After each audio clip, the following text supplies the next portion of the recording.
Kardeşliğe yol açın.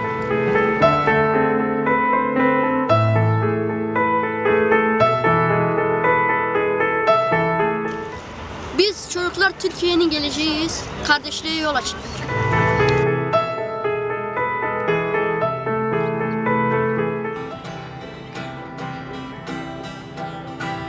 Kardeşlerimiz yol açın. İkimize de beraber şarkı söyleyelim.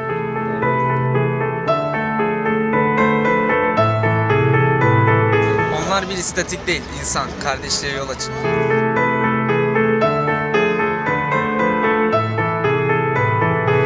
İnsanlık denizde bulunmaz. İki elde kardeşliğe yol açın.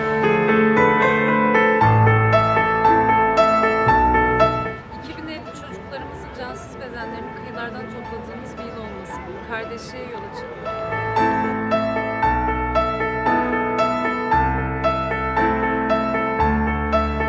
حياة الإنسان في أعظم المقدسات.